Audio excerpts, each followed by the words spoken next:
Bonjour à tous, ravi de vous retrouver dans l'entretien de Canal Atlas. Je suis avec Harry Roselmack, la vedette de TF1. Cher Harry Roselmack, merci d'avoir accepté notre invitation. Bonjour Adil, je suis ravi. Comment vous vivez aujourd'hui d'être méga vedette de TF1, la première chaîne européenne? Comment on le vit? Moi, je me suis toujours défié, j'ai toujours essayé de me définir en dehors de cette starisation, de cette notion de star. Parce que moi, je suis quelqu'un qui est dans le faire. Ce qui m'intéresse, c'est faire, c'est fabriquer des émissions, des magazines, un film. Et ça n'est pas d'être. La star, c'est quelque chose d'un peu figé dans mon esprit, c'est une image un peu figée, c'est un peu de l'être, parfois même du paraître. Moi, je suis dans le faire. Donc moi, je suis un journaliste. Alors c'est vrai que je passe sur une chaîne de télévision qui est, en termes d'audience, la chaîne la plus puissante d'Europe. Donc évidemment, je suis quelqu'un de connu. Alors on peut m'adosser les qualificatifs de people, de star, de tout ce qu'on veut, mais moi, je ne me considère pas comme tel. Alors, si vous voulez bien me l'accorder, Harry Roselmack, on va parler de votre statut de journaliste avant tout, du statut de réalisateur-producteur. Harry Roselmack aussi qu'on connaît très peu, l'engagé, hein, celui qui a un engagement véritable. Et puis enfin, votre regard en direction du Maroc. Ça vous va? Ça me va. Programme où il va falloir aller très vite. Harry Roselmack, il y a quelques années, vous êtes évidemment avec votre arrivée au 20h, le 20h de TF1, vous le disiez tout à l'heure, le premier journal le plus regardé d'Europe. Alors, synonyme d'excellentes nouvelles, diront certains, quand on parle de représentativité. Alors, avec le recul, quelques années après, est-ce qu'aujourd'hui, le plafond de verre existe toujours? Est-ce qu'il y a une machine qui, quelque part, est en panne? Parce que, après votre nomination, quasi personne. Presque. Un recul de 10 ans déjà, c'est vrai, et qui permet effectivement de relativiser. Un événement qui a été très commenté, donc en juillet 2006, quand je suis arrivé aux 20h, on a écrit beaucoup de choses, on a dit beaucoup de choses.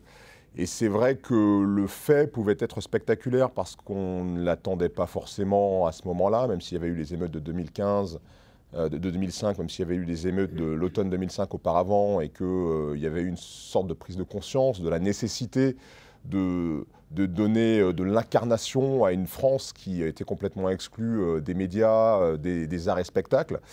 Je crois qu'à ce moment-là, effectivement, on s'attendait à beaucoup de choses. Moi, j'ai lu des choses qui m'ont fait un peu sourire. C'est-à-dire qu'ils s'attendaient à un journal très atypique, très différent de ceux des autres. Alors que la vérité, c'est que moi, je présente le journal à ma façon, certes, mais de façon relativement classique. Et le journal a été un journal, j'ai envie de dire, normal. Normal, il y avait quand même votre patte, la patte Harry Roselmack. Il y avait ma patte, oui. Mais certains pensaient peut-être qu'un noir présentant le journal, ça allait être une révolution dans la façon de présenter le journal. Je ne sais pas, peut-être faire du hip-hop devant la caméra ou je ne sais quel. Et non, la vérité, c'est que voilà, je suis en l'occurrence un professionnel de mon métier et je fais mon métier avec les mêmes méthodes que les autres. Et les mêmes apprentissages. Et donc ça a été quelque chose qui a rassuré un certain nombre de personnes, mais ça n'a pas été effectivement suffisant pour rattraper un retard phénoménal que l'on avait. Je me rappelle qu'en 2006, quand je parlais avec ma sœur qui vit à Londres depuis maintenant plus de 20 ans, ma sœur me disait qu'en Angleterre, on ne comprend pas pourquoi en 2006, en France, on fait un tel pataquès de ce fait qui, pour les Anglais, était mineur, et ne parlons pas des Américains. Alors, je vais aller un peu dans la provocation, c'est-à-dire alors 2016, 2017, 2018, quelques années, là, on peut parler de 10 ans après, presque, 10 ans, même un peu plus. Qu'est-ce que, ce blocage, ce plafond de verre, est-ce qu'il est véritablement, est-ce qu'il y a une panne quelque part? On ne peut pas dire que le bilan soit nul. On ne peut pas dire qu'il n'y a pas eu, à part ma personne, d'autres professionnels des médias qui soient devant ou derrière la caméra, originaires, avec des origines, originaires incarnant la diversité, avec des origines diverses, des anciennes colonies françaises. On ne peut pas dire ça. Maintenant, effectivement, le retard est tel.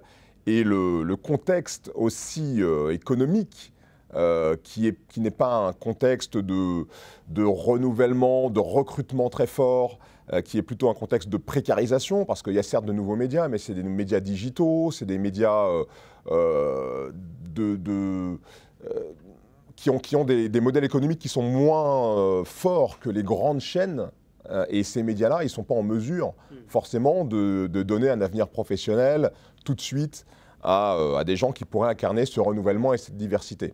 Donc quand on met ces deux faits-là en parallèle, on peut se dire qu'effectivement, il y a encore du chemin à faire.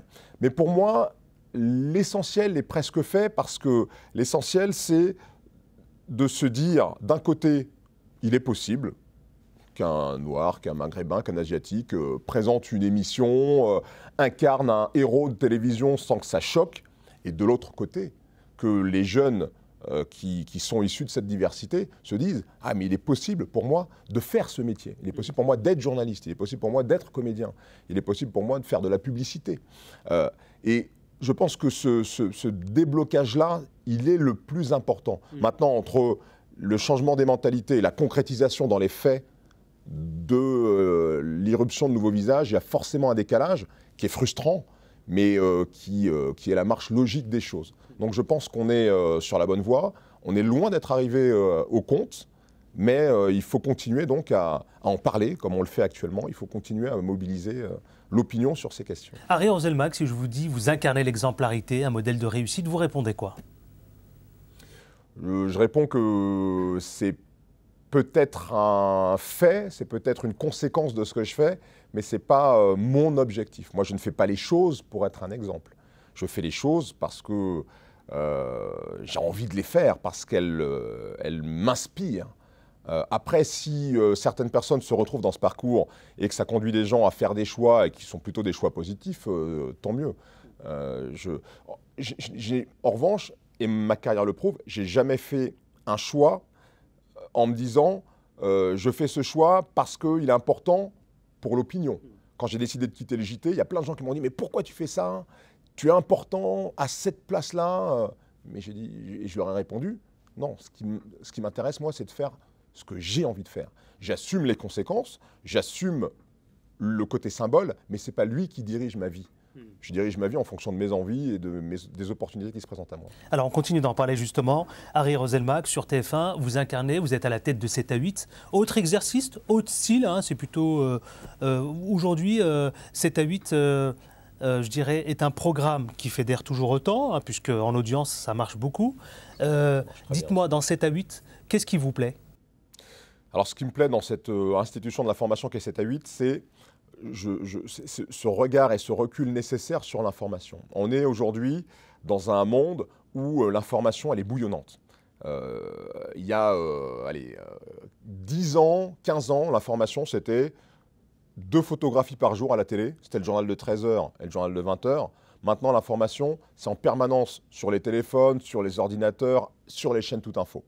Et en réaction à cette information qui ne cesse de bouger, qui ne cesse de vivre, et avec un public qui demande ça aussi, il est bien d'avoir un moment de recul sur l'actu, où on va se poser, où on va raconter les histoires de l'actu, où on va incarner en suivant des gens sur la durée, même de quelques jours, qui vont nous faire comprendre cette actualité.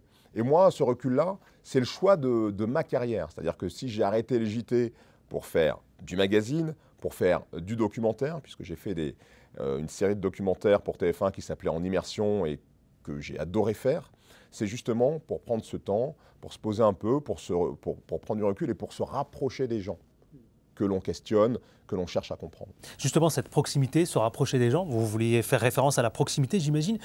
Quel est votre sentiment aujourd'hui sur la tournure que prend parfois la télévision ou les médias de façon générale, et surtout avec l'arrivée du monde digital, l'arrivée du monde numérique, vous l'avez souligné tout à l'heure, Harry Roselmack, les smartphones, c'est l'objet aujourd'hui préféré de la nouvelle génération. Oui, bien sûr. Alors comment on évolue avec tout ça ? Il faut faire avec, il faut s'adapter. L'information sur ces supports ne sont pas du tout un ennemi de l'information telle qu'elle est traitée à la télévision, dans les journaux, papier même, qui restent encore importants. C'est au contraire un complément.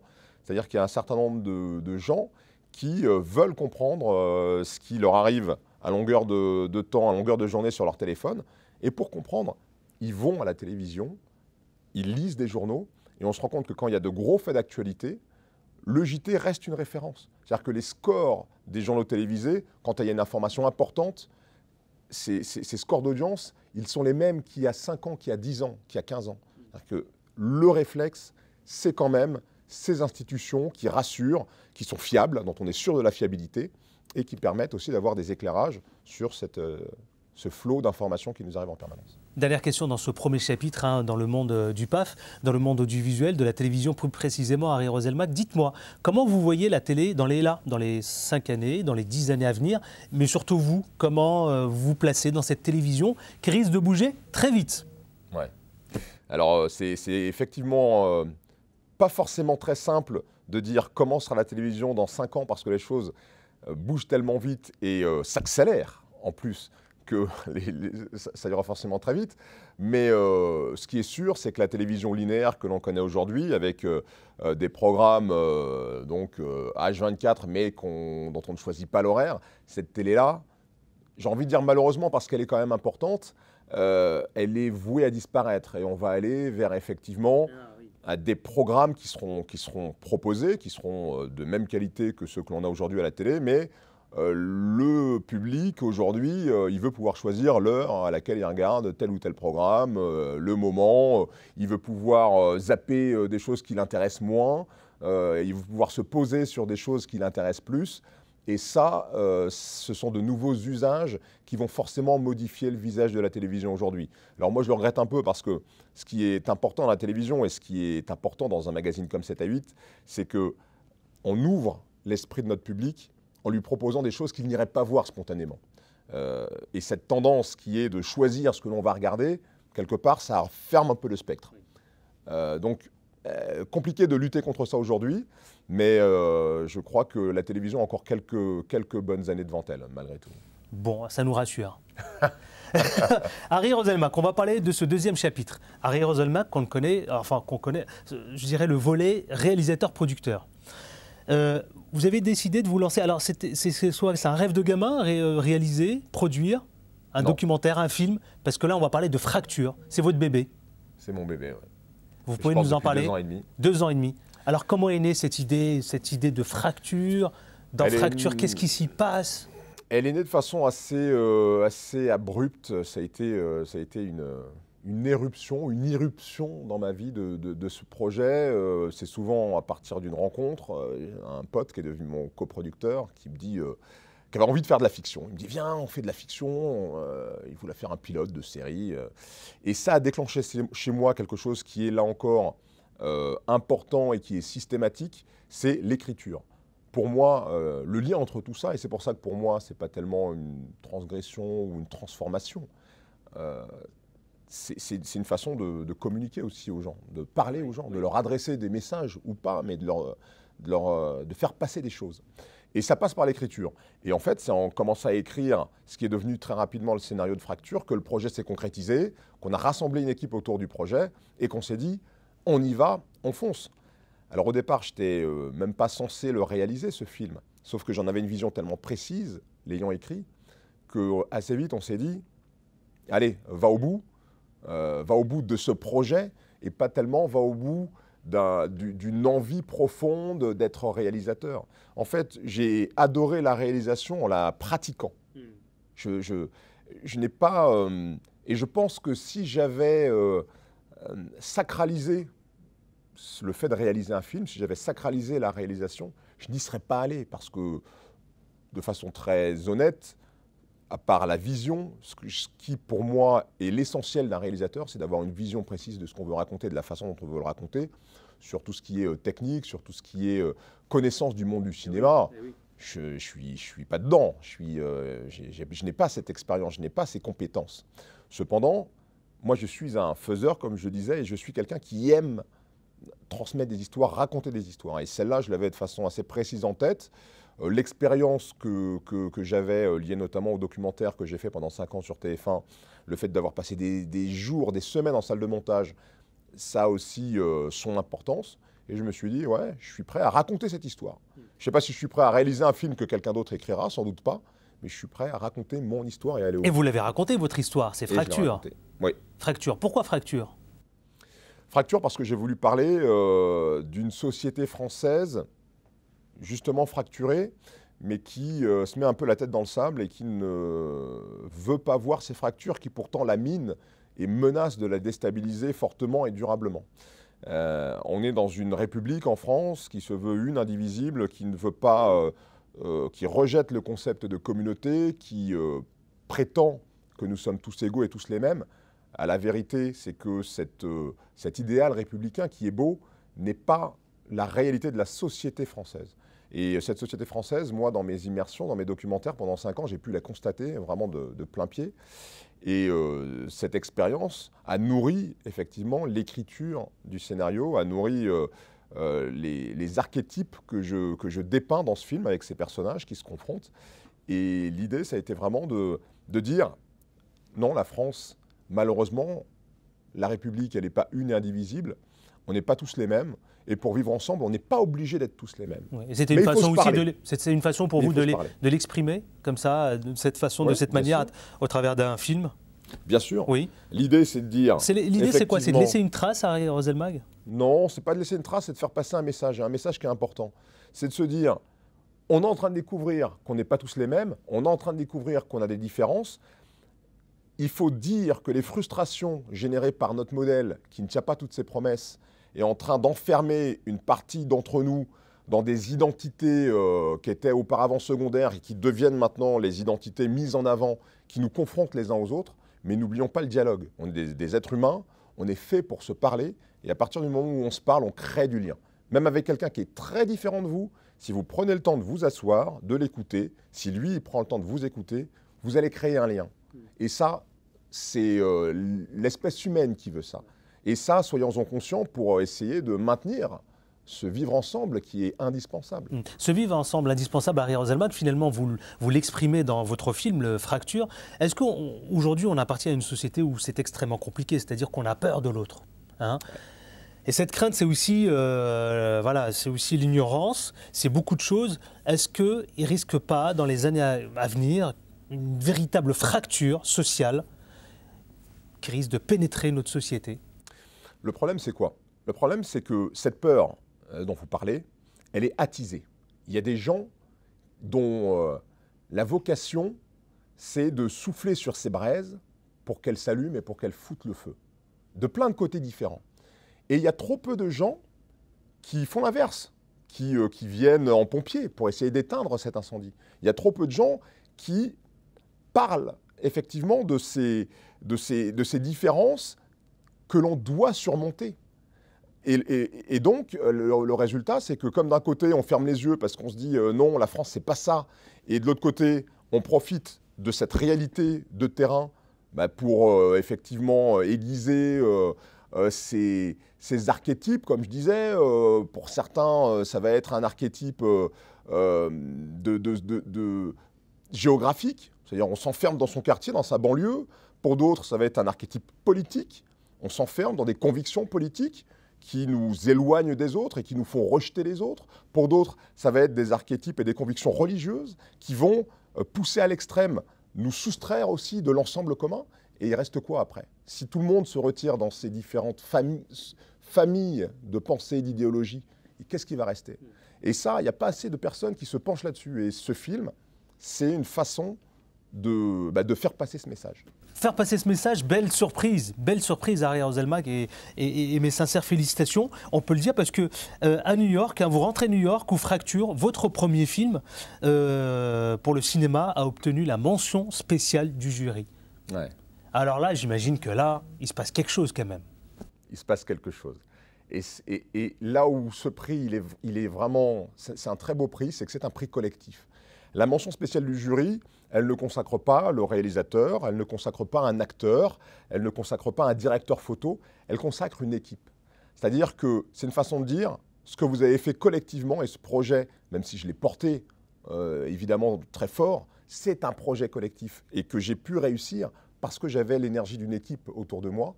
Et bien ce prix, c'est ça. Ça consacre cette énergie collective et c'est une façon de dire le message que vous avez voulu faire passer, on l'a reçu.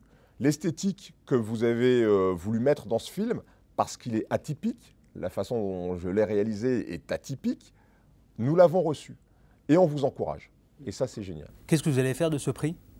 De cette mention spéciale? Je la garde précieusement, je l'expose et je vais l'utiliser pour que le film soit distribué le mieux possible, parce que l'objectif, c'est celui-là. C'est de faire des festivals, c'est d'avoir éventuellement des prix, dans l'objectif d'avoir une distribution la plus large possible et la plus réussie possible. Donc cette aventure américaine, vous l'avez bien vécue?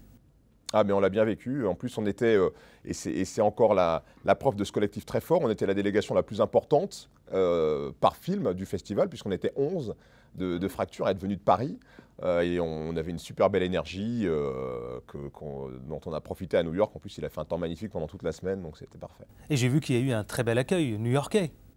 Il y a eu un très bel accueil new-yorkais, et c'était important pour moi d'être perçu en dehors de ce que je suis par ailleurs.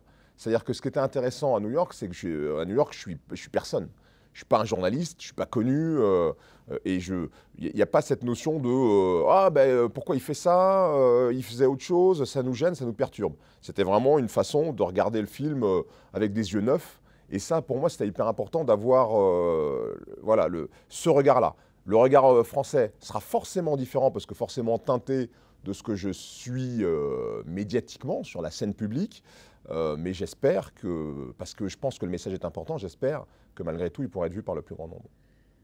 Avant d'aller chapitre Harry Oselmach, vous êtes aussi un homme engagé. Un homme engagé, mais parlons de cet homme engagé, mais parlons aussi de cet homme sportif, parce que vous aimez le sport, vous êtes amateur de sport. Rappelons quand même, vous avez été ceinture noire, deuxième dame de judo. Teddy Riner, il a qu'à bien se tenir là, non? Je suis ceinture noire, alors première dan, pas deuxième, malheureusement, parce que j'ai pas passé les katas pour. Mais le judo, c'est vraiment mon sport de cœur. C'est un sport que j'ai commencé à l'âge de 7 ans, que j'ai fait en faisant de la compétition jusqu'à 19 ans. Alors moi, je suis originaire de la région Tourangelle, je suis né à Tours, j'ai grandi à Tours, qui est la ville des châteaux de la Loire, qui est la ville où, paraît-il, on parle le meilleur français de France.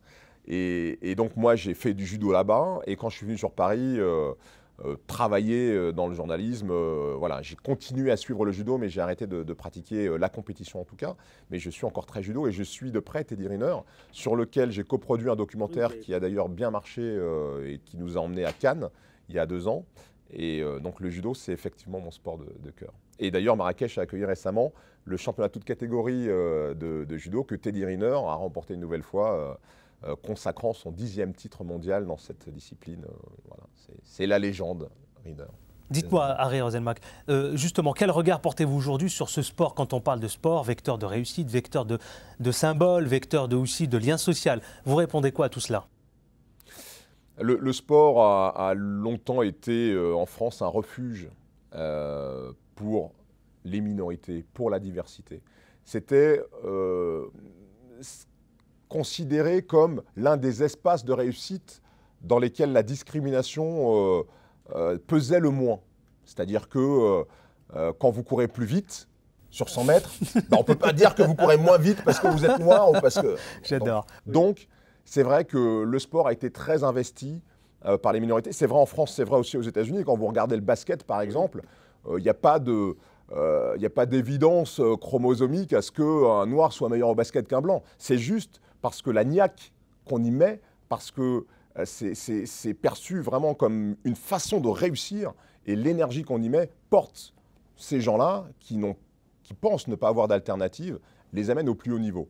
Alors, il faut souhaiter que tout ça s'équilibre, il faut souhaiter que le sport qui est utile à tout le monde, et d'ailleurs d'abord pour être en bonne santé physique et psychologique, soit moins perçu comme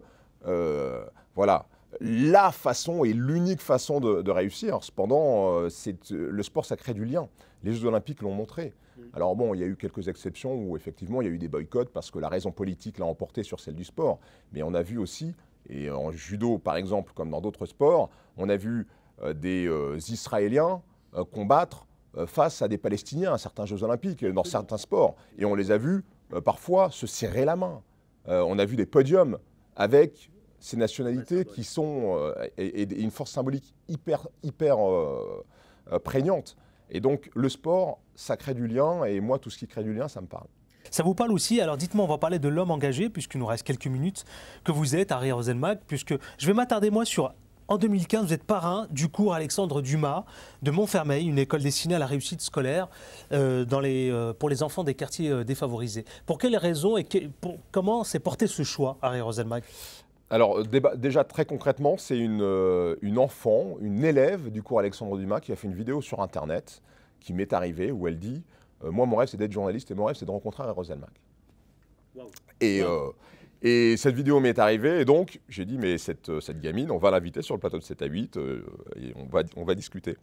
Et j'ai rencontré à cette occasion l'équipe éducative du cours Alexandre Dumas qui m'ont parlé de leur philosophie et qui m'a tout de suite parlé parce que l'idée c'est d'offrir, c'est l'égalité des chances. C'est-à-dire qu'on est dans un pays encore une fois assez paradoxal où en centre-ville, là où les gens ont globalement le plus de moyens de réussite, parce qu'ils ont des infrastructures, parce qu'ils ont des revenus souvent supérieurs aux populations qui habitent dans les banlieues, dans ces endroits-là, où il y a le moins de mixité ethnique, où il y a le moins de mixité sociale, il y a plus d'offres éducatives. Vous avez des écoles publiques, vous avez des écoles privées.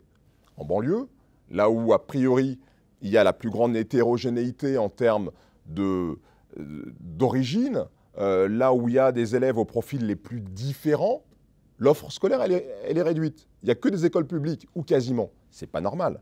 Le cours Alexandre Dumas propose d'installer des écoles privées à petits effectifs, avec une prise en charge plus individualisée dans ces quartiers-là. Et moi, je trouvais ça vraiment louable et je trouvais que ça allait dans le bon sens et je continue à le trouver. Et donc, j'ai accepté de devenir parrain de cette école. Dernier chapitre, Harry Roselmack, si vous voulez bien, on va parler du Maroc. Vous connaissez le Maroc? Je connais un peu le Maroc. Je connais surtout Marrakech, comme beaucoup de Français. Comme beaucoup de Français à Marrakech. La ville, évidemment, très fréquentée, et puis la première ville touristique. Est-ce que vous avez vos habitudes à Marrakech? Est-ce que vous êtes plutôt hôtel, riad, à Marrakech? Est-ce que vous êtes cuisine aussi gastronomique marocaine? J'ai fait un peu des deux. Mais moi, ce qui me parle quand je vais dans un pays, ce qui m'intéresse le plus, ce sont les gens. Et c'est eux que j'observe le plus, finalement. Et pour avoir observé les Marocains de Marrakech, donc, puisque je ne connais pas l'ensemble du Maroc, ce qui m'a frappé chez eux, c'est leur fierté. Et ça, je trouve ça très bien parce que vous allez dans des pays où le niveau de vie n'est pas forcément celui que vous connaissez. Vous voyez des gens qui sont pauvres, mais des gens pauvres et fiers. Ça me parle. C'est comme en Haïti. Quand je suis allé en Haïti, je suis arrivé dans un pays avec des gens dans une grande pauvreté, mais d'une fierté incroyable. Et des gens qui font des choses et qui proposent des choses. Et je trouve que voilà, les Marocains, ils ont cette fierté et ils ont cette volonté de faire et pas de demander sans rien faire ou d'être... Ils proposent des activités, ils proposent des choses, et ça, je trouve ça bien. Donc, ça fait partie, pour moi, des charmes de ce pays. Parlons aussi de ce Maroc qui bouge. Sa Majesté Mohamed VI, aujourd'hui, est-ce que vous avez le sentiment que il veut accélérer, en tous les cas, les mentalités, sans cesse, il est pour l'africanité aussi en permanence? Le Maroc m'apparaît comme un pays ouvert. Et ça, c'est bien dans une région du monde où tous ne le sont pas. Donc, il m'apparaît comme un pays ouvert, comme un pays qui lui aussi fait des choses. C'est-à-dire que les gens individuellement proposent, mais le pays fait des choses avec un grand festival de cinéma, avec un festival du rire, qui a été initié par Jamel, mais qui est porté aussi par les autorités marocaines, avec... aussi sur des projets industriels, une forme d'ouverture assez importante. Et effectivement, on voit que le Maroc est un pays qui bouge. Après, je ne le connais pas suffisamment pour avoir une analyse très fine de la situation, mais c'est un pays qui bouge, c'est un pays ouvert et c'est un pays surtout qui se bat pour une forme de dialogue entre ce qu'on appelle les civilisations, qui refuse l'extrémisme et qui le combat, qui, au niveau aussi global, tout comme je parlais des gens tout à l'heure qui ont une fierté, mais qui veut qui veut garder cette fierté, qui travaille à la garder, cette fierté, malgré des tentations qui sont parfois celles, effectivement, de pays où il y a une grande pauvreté et dans lequel il y a un grand afflux de touristes et de gens pas toujours bien intentionnés. Et donc, je crois que tout ça fait que voilà, le Maroc a aujourd'hui une place de premier choix dans le cœur de beaucoup de Français et je pense de beaucoup de touristes en général. Harry Roselmack, merci beaucoup. Qu'est-ce que je peux vous souhaiter?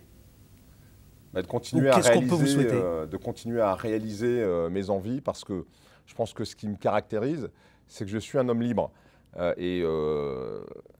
s'est beaucoup trompé au départ sur le fait que voilà, j'arrivais en tant que presque élu par un système pour incarner tout un tas de gens qui ne se sentaient pas incarnés et que j'allais rester là où on m'avait mis, mais ce n'est pas mon genre. Moi, je suis quelqu'un de libre, je suis quelqu'un qui aime se réaliser et donc ce qu'on peut me souhaiter, c'est de continuer à me réaliser. Donc vive l'indépendance finalement. Vive l'indépendance. Merci Harry Roselmack, merci infiniment, restez fidèles et on se retrouve très prochainement dans l'entretien de Canal Atlas. À très bientôt.